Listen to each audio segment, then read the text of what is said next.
श्रीमद् रामायणम्।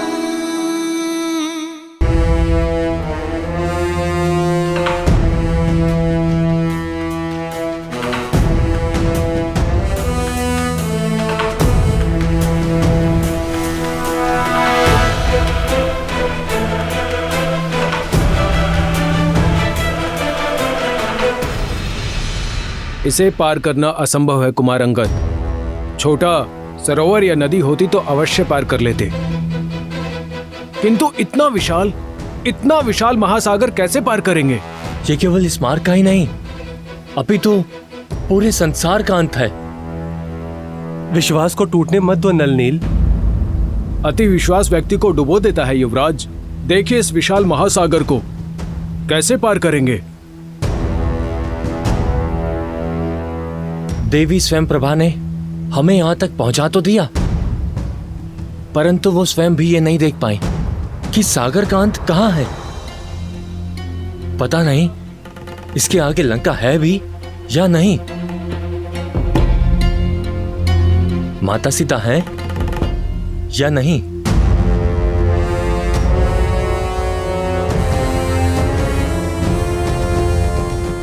हम केवल वानर ही नहीं, प्रभु श्री राम के सैनिक भी हैं।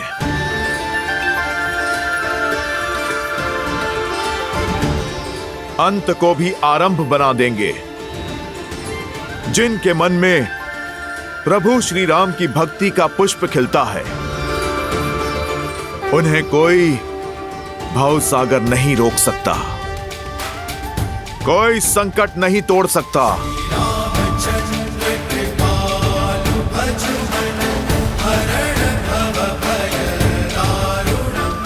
हमें प्रभु श्री राम द्वारा दिया हुआ कार्य पूर्ण करना है। किंतु कैसे हनुमान जी? कोई मार्ग है आपके पास? आप सब धैर्य रखिए, कोई ना कोई मार्ग अवश्य ही मिलेगा। हम ऊंचाई से माता सीता को खोजने का प्रयास करेंगे। हम देखेंगे कि इस महासागर का अंत है भी या नहीं। वो कैसे हनुमान जी?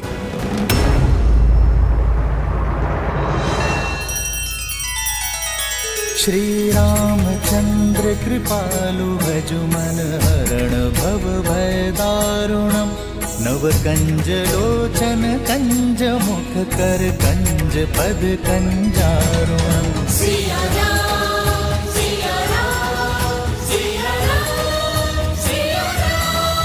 आदर्श और मर्यादा की है ये कथा महापावनम्। काट मद श्री से मिला दे श्रीमद् रामायणम्। श्रीमद् रामायणम्। सिया राम, सिया राम, सिया राम, सिया राम।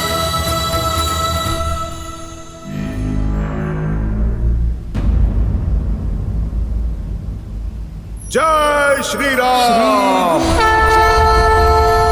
सरोज रज निज मनु मुकुरु सुधारी। बरनउँ रघुबर बिमल जसु। जो दायकु फाल जारी।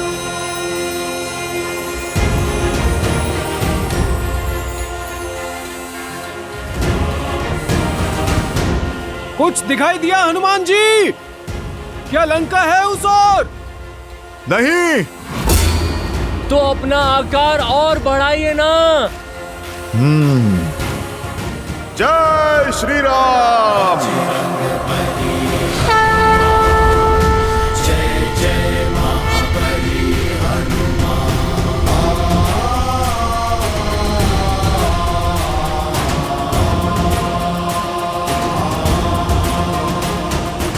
अब कुछ दिखा? कुछ नहीं दिखा। तो और बढ़ाइए अपना आकार। जय श्री राम।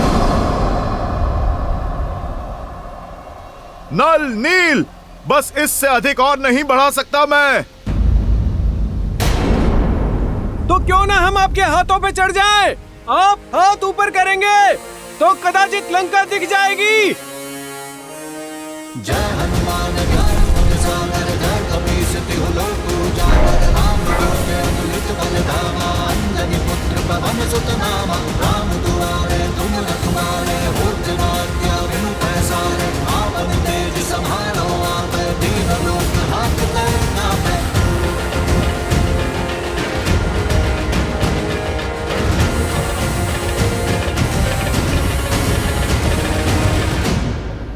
कुछ दिखा? कुछ नहीं दिख रहा हनुमान जी।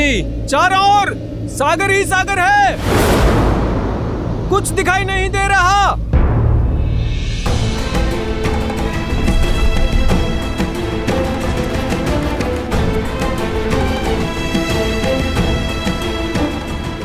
जय श्री राम।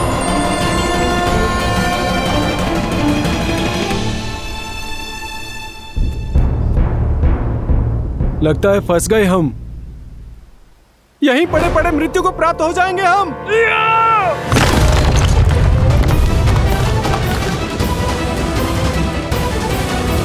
मैंने वचन दिया था प्रभु श्री राम को कि माता सीता को खोजे बिना उन्हें अपना मुख नहीं दिखाऊंगा। अब यदि मृत्यु ही उपाय है तो वही सही। हम सभी अनशन करके यहीं अपने प्राण त्याग देंगे।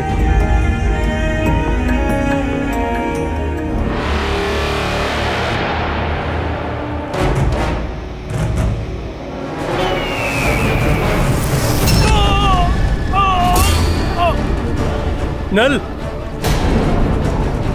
हनुमान जी रक्षा करिए।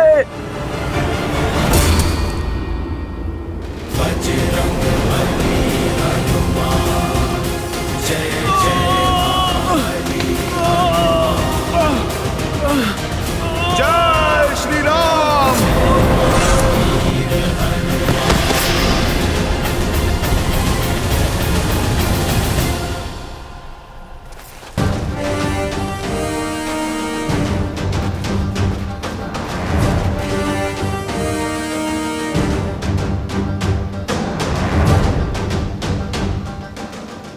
दया आती है मुझे तुम पर, तुम्हारे इस निर्णय क्षमता पर।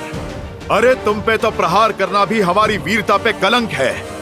दुष्ट गिद्ध हूं मैं और असहाय, मरे हुए जीवों को खाता हूं। तुम तो स्वयं प्राण त्यागने को सज्ज हो, तो क्यों ना मेरे भोजन बनो। जाते जाते उपकार होगा। कितनी लज्जा की बात है, गरुड़ की महान वंशावली को तुम कलंकित कर रहे हो। एक पक्षीराज जटायु थे जो हमारे प्रभु श्री राम की अर्धांगिनी माता सीता की रक्षा हेतु अंतिम सांस तक लड़े। धर्म की रक्षा करते करते उन्होंने प्रभु श्री राम की गोद में अपने प्राण त्याग दिए। और एक तुम हो अधर्मी नरभक्षी। क्या जटायु? हाँ, शरीर तो उनका तुम्हारे जैसा ही था, परंतु आत्मा हरि में मिल गई। उन्होंने अपने प्राण दे दिए धर्म के लिए। और एक तुम हो कि जटायु मर गया? ऐसा नहीं हो सकता। कह दो ये झूठ है। कह दो जटायु अभी जीवित है। आप हमें क्षमा करें, पर यह सत्य है। माता सीता को बचाने के लिए जटायु ने मृत्यु के लिए सज हो जाओ। जटायु! अपने प्राणों की आहुति दे दी।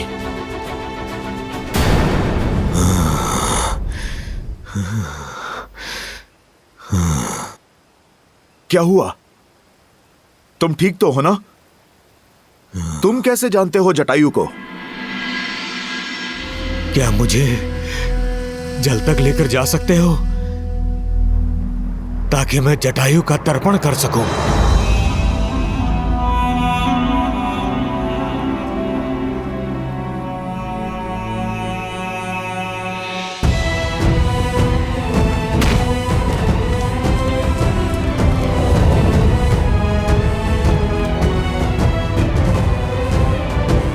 भैया उत्तर दिशा की ओर गया हुआ दल भी लौट आया है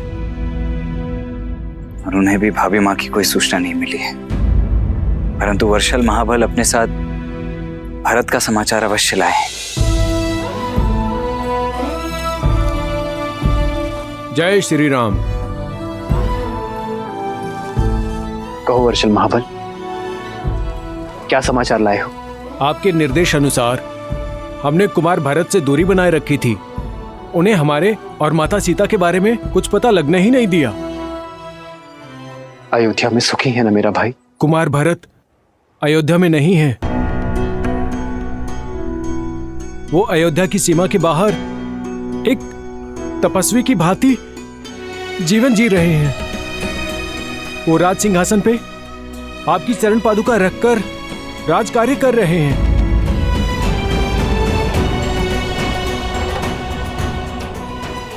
वो आप ही की तरह वनवासी जीवन जी रहे हैं। ऐसा ही है मेरा भरत। समर्पण का पर्याय है प्रेम की मूर्त।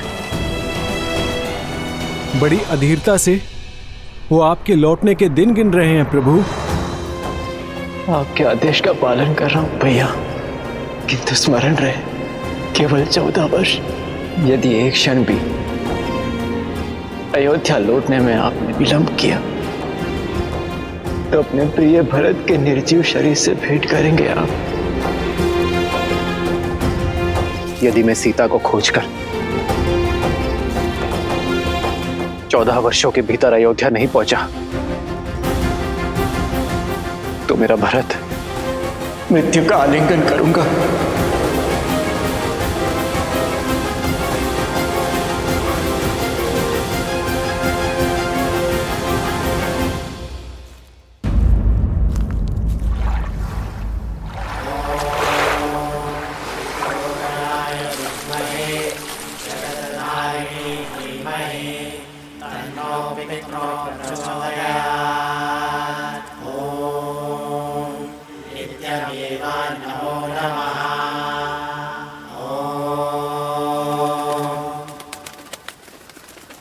मुझे प्राणों से भी प्रिय था मेरा छोटा भाई, मेरा जटायु।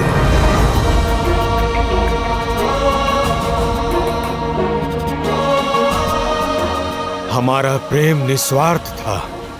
एक साथ आकाश की ऊंचाइयों पर भ्रमण किया करते थे हम।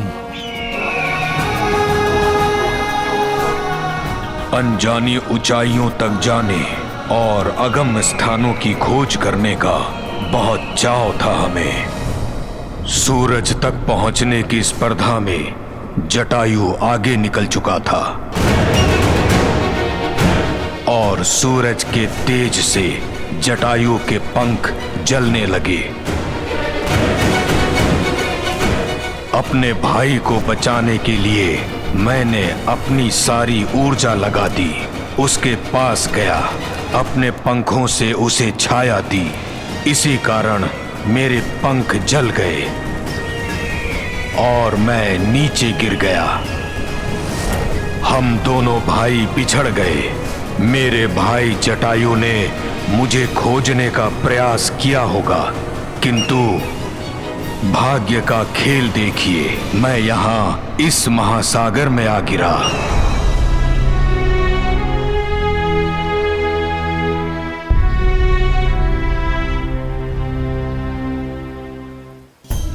तब से यहीं इसी स्थान पर रहता हूं। पंखों के जल जाने से आखेट नहीं कर सकता, इसलिए जो भोजन मिले उसी के सहारे जीता हूं। अपंग होकर पड़ा हूं। अपने भाई के प्राण बचाने के संतोष के साथ रहता हूं, ये सोचते हुए कि मेरे जीवन का उद्देश्य क्या है। क्या इस तरह अकेले दुर्गति की मृत्यु पाऊंगा मैं?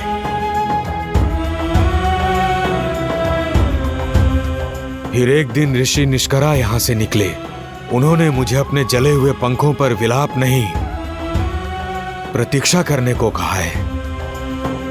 बताया कि त्रेता युग में रावण एक महापुरुष की पत्नी का अपहरण करेगा तब वो महापुरुष कुछ गुप्तचर भी भेजेंगे, जिनकी सहायता कर मैं उनका उद्देश्य पूर्ण करूंगा और अपने इस जीवन का उद्देश्य भी पूर्ण करूंगा।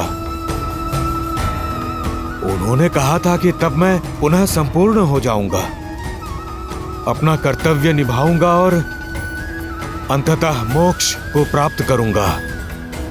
हनुमान, मुझे विश्वास है कि तभी श्री राम जी की बात की थी ऋषि निष्करा ने और उनके गुप्तचर यानी कि आप सब। बताओ किस प्रकार मैं श्री राम की सहायता कर सकता हूं? ऋषि निष्करा की कही बात मुझे कभी समझ में नहीं आई। आप ही बताइए ना, संपूर्ण कैसे हो सकता हूं? हे पक्षीराज, आपका कथन उचित है। हम माता सीता की खोज करने ही निकले हैं, जिन्हें रावण अपने पुष्पक विमान में ले गया था।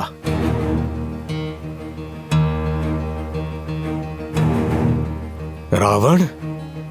हाँ, मैंने देखा है उसे पुष्पक विमान में दक्षिण की तरफ जाते हुए।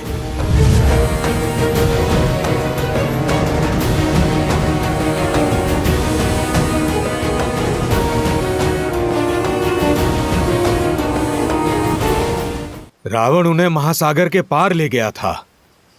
यदि मुझ में सामर्थ्य होता तो मैं आपकी सहायता अवश्य करता। सागर लांघ कर मैं ढूंढ लाता माता सीता को, किंतु मैं तो उड़ ही नहीं सकता। संपूर्ण होने का अर्थ कदाचित यही है पक्षीराज, कि आप एक बार पुनः अपने इन पंखों का उपयोग कर पाएंगे। मेरे प्रभु श्री राम का बल निर्बल को भी सबल बना देता है। वो दीनों के नाथ हैं, निराश का विश्वास है। आप प्रभु श्री राम का नाम लेकर प्रयास तो कीजिए।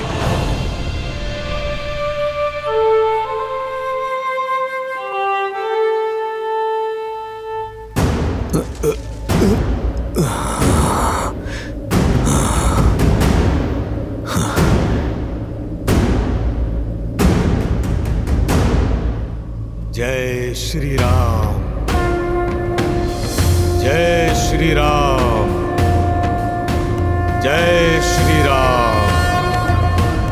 जय श्री राम।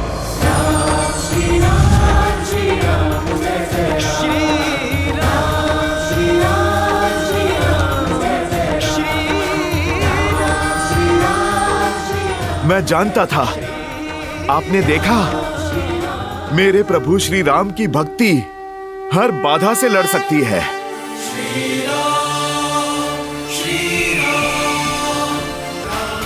जय श्री राम, जय श्री राम। पक्षीराज, आपकी दृष्टि बहुत तीव्र है। अपनी तीव्र दृष्टि से महासागर के पार माता सीता को खोजिए। बलकर वस्त्रों में सत्य और सतीत्व के तेज से युक्त दिखेंगी आपको।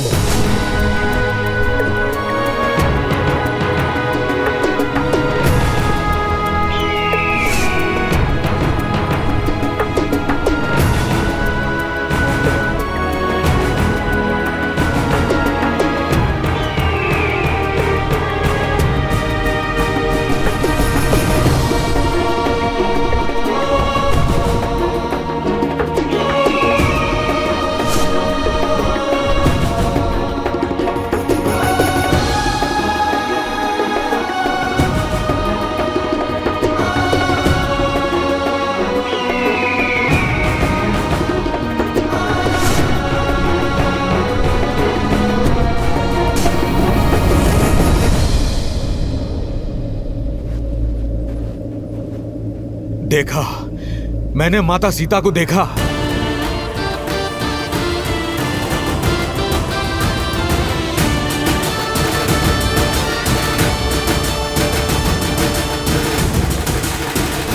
मैंने उन्हें एक वृक्ष के नीचे तपस्विनी के भेष में देखा।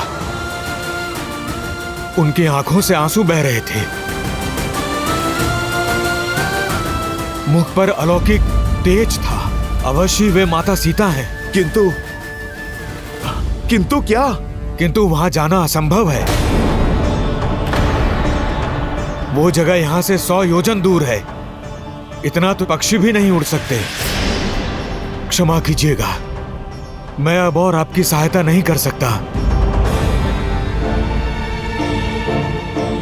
प्रतीत होता है मेरे जीवन का उद्देश्य पूर्ण हुआ। जय श्री राम। राम नाम सत्य है।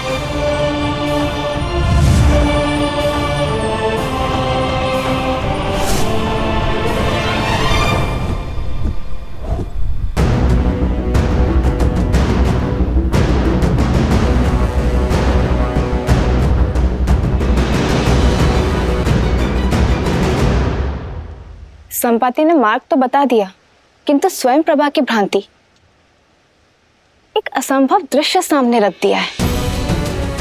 जो सागर रावण भी पुष्पक विमान से पार करता है, उसे छलांग लगाकर कौन पार करेगा? राम के काम कौन करेगा? सीता को आशा कौन देगा? यदि 14 वर्ष के समाप्ति तक राम अयोध्या नहीं पहुंचे तो भरत अपने प्राण त्याग देंगे। देवी, जिन श्री राम का नाम लेने से ही प्राणी जन्म और मृत्यु के भव सागर को पार कर जाता है, उनके परम भक्त को ये 100 योजन का समुद्र भला क्या रोकेगा?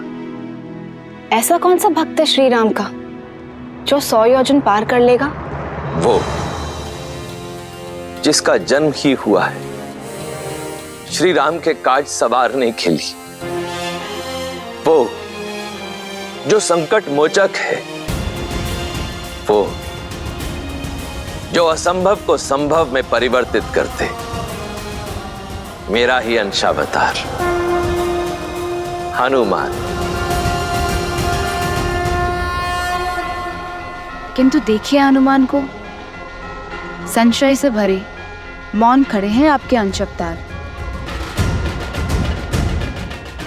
कमी बल की नहीं, बोध की है। हम सबके भीतर शक्ति का एक स्रोत होता है, बस हमें ही उसका आभास नहीं होता।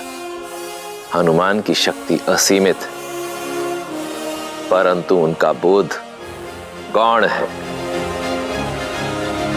आवश्यकता है उनके बोध को जागृत करने की, उन्हें उनकी शक्तियों की पुनः स्मृति दिलाने की। एक बार ये हो जाए देवी, फिर देखिए, ये 100 योजन का समुद्र तो क्या, 100 ब्रह्मांड भी पार कर जाएगा ये राम भक्त।